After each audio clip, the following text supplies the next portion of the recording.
Hello friends, అందరికీ నమస్కారం అండి. Welcome to my channel.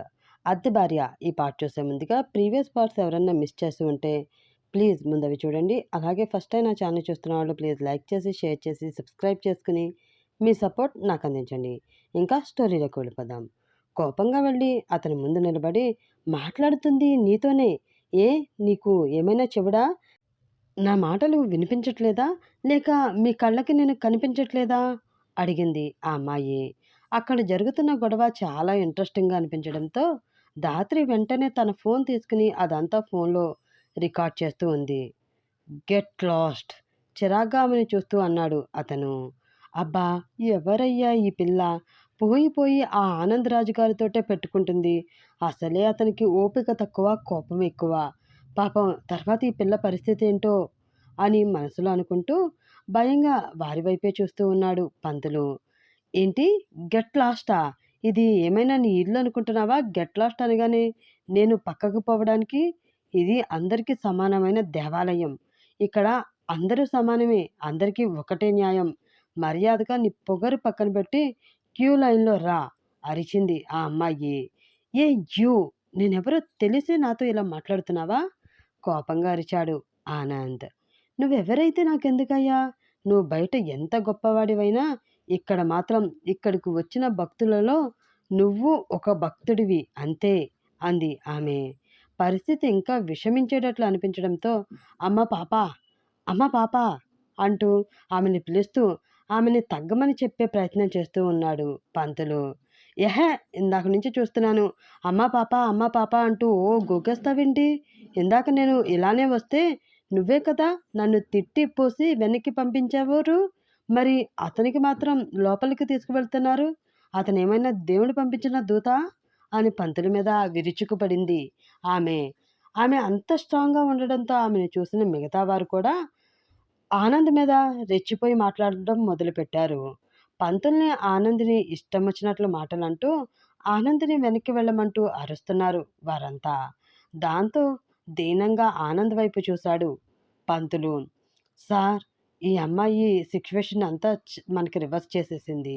ఈ పరిస్థితిలో మనం ఎక్కువగా రియాక్ట్ అయితే అది మనకే ప్రమాదం అని తన వెనకే ఉన్న పిఏ ఆనంద్కి చెప్పడంతో కోపంగా ఆ అమ్మాయి వైపు చూస్తూ, ఏదో ఒకరోజు ఖచ్చితంగా నువ్వు నాకు దొరుకుతావు.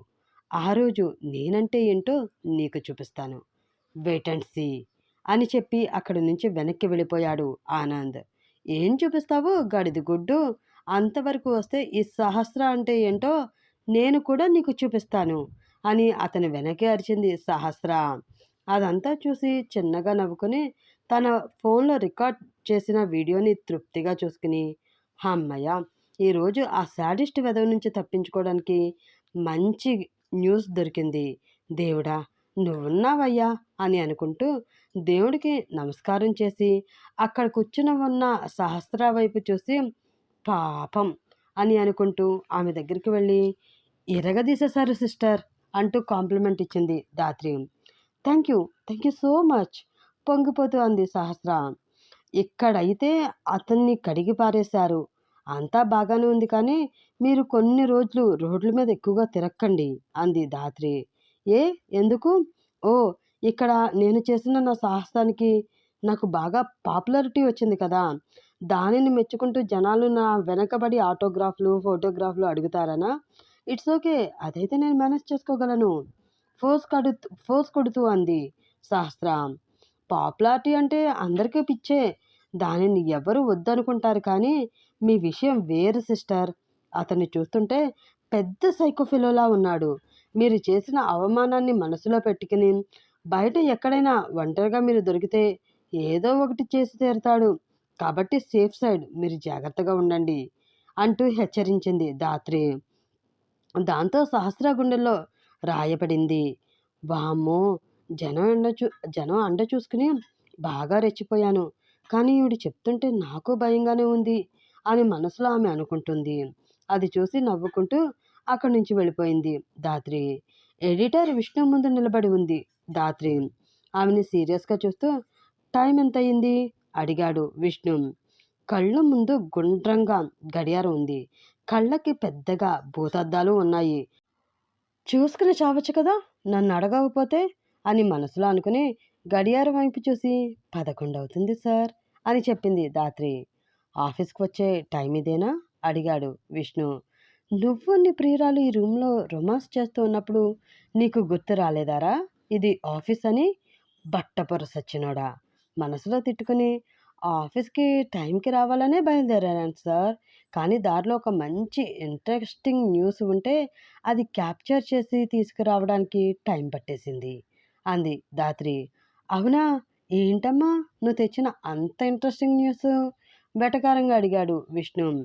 ఒళ్ళంతా కారం పూసుకున్నట్లు అంతా వెటకారమే వెధవకి అనుకుని తన ఫోన్ తీసి అతడికి చూపించింది ధాత్రి. అందులో సహస్ర ఆనందిని నిలదీయడం చూసి ఇతను ఇండస్ట్రియలిస్ట్ ఆనంద్ రాజ్. బాగా పెద్ద మనిషి. అలాంటి మనిషిని ఎక్స్‌పోజ్ చేయడం అంటే, ఈ న్యూస్ గనక ఛానల్‌లో వేస్తే టీఆర్‌పీ రేటింగ్ అద్దిరిపోతుంది అని మనసులో అనుకుని ఆ ఫీలింగ్ బయటికి కనబడనివ్వకుండా, ఈ న్యూస్‌లో నువ్వు ఎక్స్‌పెక్ట్ చేస్తున్నంత హైప్ ఏమీ లేదు. జస్ట్ నార్మల్‌గా ఉంది అంతే అన్నాడు విష్ణు. ఎదుటి వాళ్ళు గొప్పలు ఒప్పుకోవడానికి కూడా కొత్తగా ఎయిడ్స్ వచ్చిన పేషెంట్‌లా గిలగిలా కొట్టుకు సచ్చిపోతాడు వెధవ అనుకుని, నార్మల్‌గా ఉంది అంటారేంటి సార్? ఒక అమ్మాయి అంతమందిలో అంత గొప్ప అబ్బాయిని నిలదీయడం నార్మల్ విషయమైతే కాదు. ఆమె ధైర్య సాహసాల గురించి మనం కొంచెం హైప్ ఇస్తూ, ప్రతి ఆడపిల్ల ఇంత ధైర్యంగా వ్యవహరించాలి అంటూ ఒక ఆర్టికల్ రన్ చేశామే అంటే, ఇంక మన ఛానల్‌కి తిరిగే ఉండదు అంది ధాత్రి. అప్పుడే ఆ రూమ్‌లోకి వచ్చింది భవ్య. ఓకే. నువ్వు చెప్పింది కన్విన్స్‌గానే ఉంది. సరే చేసి చూపించు. అంతగా హైపొస్తే అప్పుడు చూద్దాం అంటూ ఆ ఫోన్ ఆమెకిచ్చేశాడు విష్ణు. ఓకే సార్ అంటూ అక్కడి నుంచి వెళ్ళిపోయింది ధాత్రి. ఆమె వెళ్ళిపోవడంతో ఏంటి డార్లింగ్ ఆ ధాత్రికి అంత స్టీల్ లేదు అని తెలిసి కూడా ఆ న్యూస్ తనకెందుకిచ్చారు? నాకిస్తే నేను చేసేదాన్ని కదా! అంది భవ్య. ఏంటి నువ్వు చేసేది? లాస్ట్ టైం ఇలాగే నిన్ను నమ్మి నీకొక న్యూస్ ఇస్తే పెంట పెంట చేశావు. ఆ తర్వాత వచ్చిన కాంప్లికేషన్స్ ఫేస్ చేయలేక నేను చచ్చాను అంటూ విసుక్కున్నాడు విష్ణు. దాంతో కోపంగా అతన్ని చూస్తూ ఇదంతా దానివల్లనే చెప్తా దాని సంగతి. ఈరోజు టెలికాస్ట్ అయ్యే న్యూస్తో అది రోడ్డు మీదకు వచ్చేస్తుంది అని మనసులో కచ్చిగా అనుకుంది భవ్య. కోపంగా ఆఫీస్‌కి వచ్చాడు ఆనంద్. అతనికి పదే పదే సహస్ర చేసిన అవమానమే గుర్తు వస్తూ ఉంది. అందరిలోనూ నన్ను పట్టుకొని అన్ని మాటలంటుందా? అది గనక నాకు దొరకాలి దానంతు చూస్తాను అని తిట్టుకుంటూ తన క్యాబిన్ లో అటు ఇటు తిరుగుతూ ఉన్న అతని దగ్గరికి వచ్చి సార్ అంటూ పిలిచాడు అతని మేనేజర్. ఏంటి? కోపంగా అరిచాడు ఆనంద్.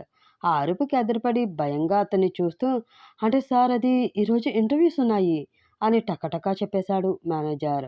ఉంటే చేయండి అది కూడా నేనే చేయాలా? అరిచాడు ఆనంద్. అవసరం లేదు సార్. ఆల్రెడీ ఇంటర్వ్యూస్ అయిపోయాయి. ముగ్గురిని సెలెక్ట్ చేశాము. వారిలో ఒకరిని మీరు ఫైనల్ చేస్తారని మీ దగ్గరికి వాళ్ళ ఫైల్స్ తీసుకుని వచ్చాను అంటూ తన చేతిలో ఉన్న ఫైల్స్ అతనికి చూపించాడు మేనేజర్. వాటిని చూడగానే ఏదో తెలియని చిరాకు రావడంతో వాటిని విసిరికొట్టి గెట్ లాస్ట్ అంటూ గట్టిగా అరిచాడు ఆనంద్. ఈరోజు సార్కేమైంది కారం తిన్న కాకిలా అలా అరుస్తున్నారు అని అనుకుంటూ కింద పడిన ఫైల్స్ తీసుకుంటూ ఉన్నాడు మేనేజర్. అసహనంగా అటువైపు చూసిన ఆనంద్ చూపు ఒక ఫైల్పై ఆగింది. ఆ ఫైల్ తెరుచుకొని ఉండడంతో అందులో ఉన్న ఫోటోని చూస్తూ మిస్టర్ విహారీ ఆ ఫైల్ ఒకసారి ఇటువ్వి అని పిలిచాడు అతను. హా సార్ ఏ ఫైల్ ఇదా అంటూ తన చేతిలో ఉన్న ఫైల్ అతనికి అందించాడు విహారీ. హా అదే అంటూ ఆ ఫైల్ తీసుకుని ఓపెన్ చేసి చూసి ఈ అమ్మాయి జాబ్కి సెలెక్ట్ అయిందా అని అడిగాడు ఆనంద్. లేదు సార్ బై మిస్టేక్ ఆ ఫైల్ ఇందులో కలిసిపోయినట్లుంది. ఆ అమ్మాయిని జాబ్లోకి తీసుకోవడం కన్నా కంపెనీ మూసుకోవడం చాలా బెటర్.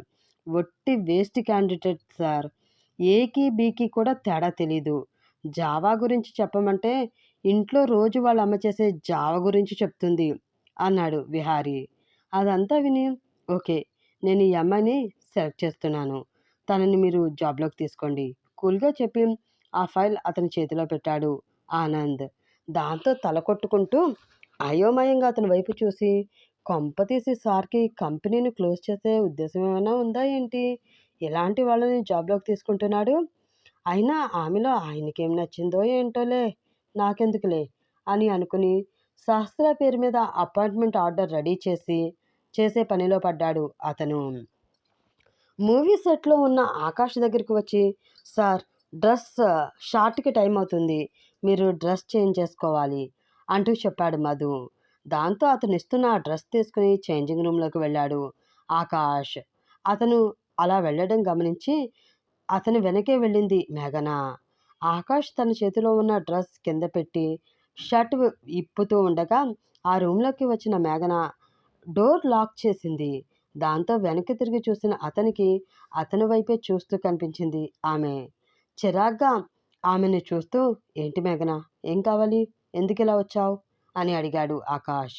"మీరే కావాలి ఆకాష్ గారు" మత్తైన గొంతుతో చెప్పింది మేఘన. వాట్? కళ్ళు చిన్నవి చేసి ఆమెని సీరియస్‌గా చూస్తూ అడిగాడు Akash. "Yes, I want you" అంటూ ఒక్కసారిగా అతన్ని కౌగిలించుకుంది మేఘన. "లీవ్ మీ మేఘన" అరిచాడు Akash. "No, I love you Akash గారు.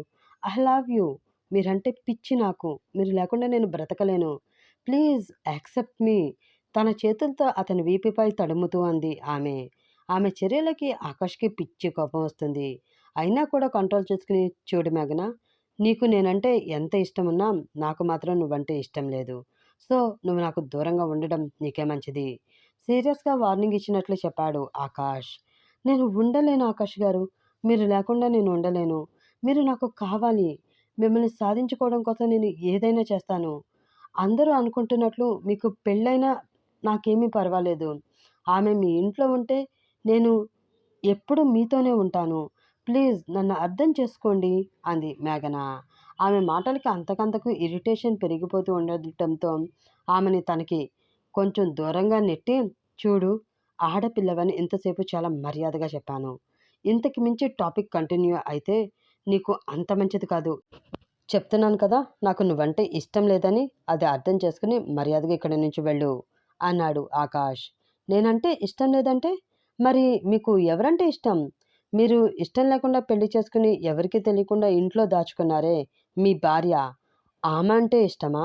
లేక నిన్న మీ దగ్గరికి వచ్చి మీకు కావాల్సింది అందించి డబ్బులు తీసుకుని పోయిందే ఆ ఆ బజారుది. ఆ అమ్మాయి అంటే ఇష్టమా?" కోపంగా చూస్తూ అడిగింది మేఘన. ఆమెని చంపేసేలా చూస్తూ, "నోరు అదుపులో పెట్టుకుని మాట్లాడు" సీరియస్‌గా వార్నింగ్ ఇచ్చాడు ఆకాష్. "ఇప్పుడు నేను మాట్లాడిన దానిలో తప్పేముంది ఆకాష్ గారు? డబ్బుల కోసం ఒళ్ళమ్ముకునే వాళ్ళని బజారు మనుషులనే అంటారు. నిన్న మీకు సుఖాన్ని పంచిందే ఆ అమ్మాయి ఎంత తీసుకుందేంటి?" అసహ్యంగా చూస్తూ అంది మేఘన. ఆ మరుక్షణమే ఆమె చెంప గట్టిగా పగలడంతో ఆ గది మొత్తం రీసౌండ్ వచ్చింది. "వింటూ ఉన్నాను కదా అని నీ నోటికొచ్చినట్లు మాట్లాడితే రిజల్ట్ ఇలానే ఉంటుంది. నా దగ్గర నా వాళ్ళ గురించి మాట్లాడేటప్పుడు ఒళ్ళు జాగ్రత్తగా దగ్గర పెట్టుకుని మాట్లాడు." "ఏంటి అన్నావు? బజారు మనిషా? ఏ బజార్‌లో తను తిరగడం చూసావు నువ్వు? నా కోసం వచ్చిన తను బజారు మనిషి అయితే ఇప్పుడు నువ్వు కూడా నా కోసమే ఈ రూమ్‌లోకి వచ్చావు కదా! మరి నిన్నేమనాలి? నీకెంత కావాలి?" సూటిగా ఆమెను చూస్తూ అడిగాడు ఆకాష్. ఆ తర్వాత మేఘన రియాక్షన్ ఏంటి? అతను చేసిన అవమానానికి మేఘన ఎలా బదులు చెప్తుంది? తెలుసుకోవాలంటే నెక్స్ట్ పార్ట్ కోసం వెయిట్ చేస్తూనే ఉండాలి ఫ్రెండ్స్. అలాగే ఈ పార్ట్ కనుక మీకు నచ్చినట్లయితే ప్లీజ్ లైక్ చేసి, షేర్ చేసి, సబ్స్క్రైబ్ చేసుకొని సపోర్ట్ అందించండి. రేపటి ఎపిసోడ్‌లో మళ్ళీ కలుసుకుందాం. Bye bye. Have a nice day.